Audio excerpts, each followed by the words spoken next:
আসসালামু আলাইকুম। বাংলাদেশ বেতার সিলেট সংবাদ পড়ছি কুমকুম হাজারা মারুফা। বেসরকারি শিক্ষা প্রতিষ্ঠানে কর্মরত এমপিওভুক্ত শিক্ষক কর্মচারীর বাড়ি ভাড়া ভাতা 15% বাড়ানোর সিদ্ধান্ত নিয়েছে সরকার। গতকাল অর্থ মন্ত্রণালয়ের এক চিঠিতে এ তথ্য জানানো হয়েছে।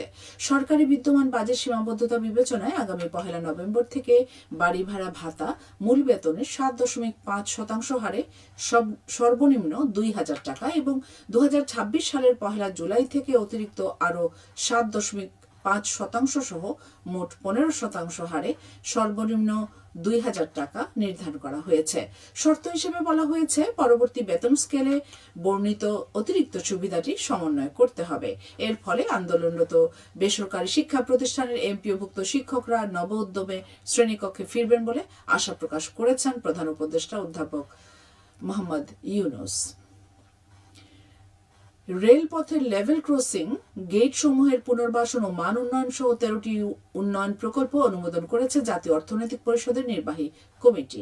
গতকাল প্রধান উপদেষ্টা ডক্টর মোহাম্মদ ইউনূসের সভাপতিত্বে অনুষ্ঠিত সভায় এই অনুমোদন দেয়া হয়। প্রকল্পগুলোর মধ্যে রয়েছে কৃষি মন্ত্রণালয়ের একটি, দুর্যোগ ব্যবস্থাপনা ও ত্রাণ মন্ত্রণালয়ের একটি, গ্রামীণ মাটির রাস্তাসমূহ টেকসইকরণ প্রকল্প, পল্লী উন্নয়ন ও সমবায় মন্ত্রণালয়ের 3টি, সড়ক পরিবহন ও সেতু মন্ত্রণালয়ের একটি, শিল্প মন্ত্রণালয়ের একটি, বিদ্যুৎ জ্বালানি খনিজ সম্পদ মন্ত্রণালয়ের একটি এবং স্বাস্থ্য পরিবার কল্যাণ মন্ত্রণালয়ের একটি প্রকল্প।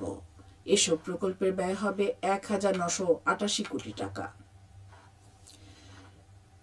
সড়কপথ নিরাপদ করতে জনসচেতনতা বৃদ্ধির লক্ষ্যে আজ সারা দেশের মতো সিলেটেও পালিত হচ্ছে জাতীয় নিরাপদ সড়ক দিবস। 2003 সাল থেকে প্রতি বছর 22 অক্টোবর জাতীয় নিরাপদ সড়ক দিবসটি পালিত হয়। 1993 সালে এই দিনে সড়ক দুর্ঘটনায় চলচ্চিত্র অভিনেতা ইলিয়াস কাঞ্চনের স্ত্রী নিহত হন। এরপর থেকে শুরু হয় নিরাপদ সড়ক চাই আন্দোলন। এর ধারাবাহিকতায় সরকার 2003 সাল থেকে এই দিবসটিকে জাতীয় নিরাপদ সড়ক দিবস হিসেবে পালনের সিদ্ধান্ত নেয়। এই উপলক্ষে বিভিন্ন সংগঠন পালন করবে নানা কর্মসূচির মধ্যে রয়েছে র্যালি ও আলোচনা সভা। সিলেট নগরে ফুটপাত হকার মুক্ত হওয়ায় জনমনে অনেকটাই স্বস্তি ফিরে এসেছে। নিত্যদিনের যানজট অনেকখানি কমে গিয়েছে। জেলা প্রশাসনের নির্দেশনায় 19 অক্টোবর থেকে ফুটপাত হকার মুক্ত করার অভিযান শুরু হয়। এদিকে নগরীতে পরিবহন চলাচল পার্কিং ব্যবস্থা শৃঙ্খলা আনতে নির্দেশনা জারি করেছে সিলেট মেট্রোপলিটন পুলিশ। নির্দেশনায় বলা হয়, রাস্তার সংযোগস্থলের কেন্দ্রবিন্দু হতে 25 গজ পর্যন্ত এবং নগরীর যে কোনো মোড় বা ক্রসিং এর নিকটবর্তী এলাকায় যানবাহন থামানো বা পার্কিং করা যাবে না। 2 লেনের সড়কেও কোনো ধরনের পার্কিং করা যাবে না। নির্ধারিত পার্কিং স্থানে কেবল 1 লাইনে এবং অনুমোদিত সংখ্যক যানবাহন রাখা যাবে। সুনামগঞ্জের বিশম্বরপুরের আইন শৃঙ্খলা কমিটির মাসিক সভা অনুষ্ঠিত হয়েছে গতকাল। উপজেলা পরিষদে আয়োজিত সভায় উপজেলার বিভিন্ন স্থানে মাদক ব্যবসা, চোরাচালান, অবৈধ বালু উত্তোলন বন্ধে প্রয়োজনীয় উদ্যোগ নেওয়ার উপর গুরুত্ব আরোপ করা হয়। সভায় উপজেলা পর্যায়ে সরকারি কর্মকর্তাগণ উপস্থিত ছিলেন।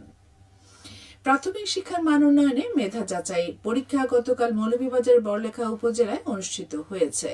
প্রশাসনের আয়োজনে 5টি কেন্দ্রে এই পরীক্ষা অনুষ্ঠিত হয়। এতে উপজেলার 151টি সরকারি প্রাথমিক বিদ্যালয়ের 4র্থ ও 5ম শ্রেণী 3,000-এর বেশি শিক্ষার্থী অংশ নেয়।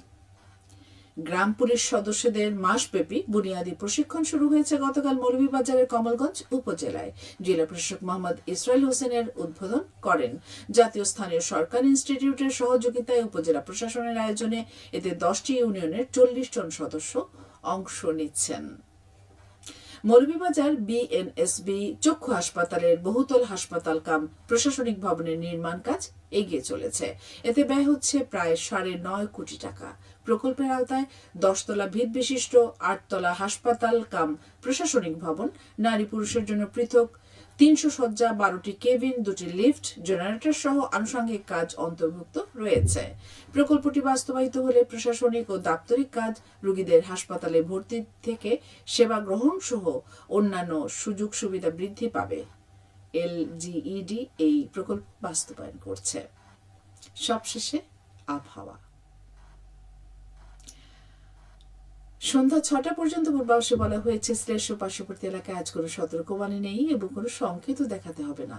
আজ সিলেটে সূর্যোদয় হয়েছে ভোর 5টা 53 এবং সূর্য অস্ত যাবে 5টা 22। সংবাদ শেষ হলো। আমাদের পরবর্তী স্থানীয় সংবাদ প্রচারিত হবে বিকেল 4টা 30।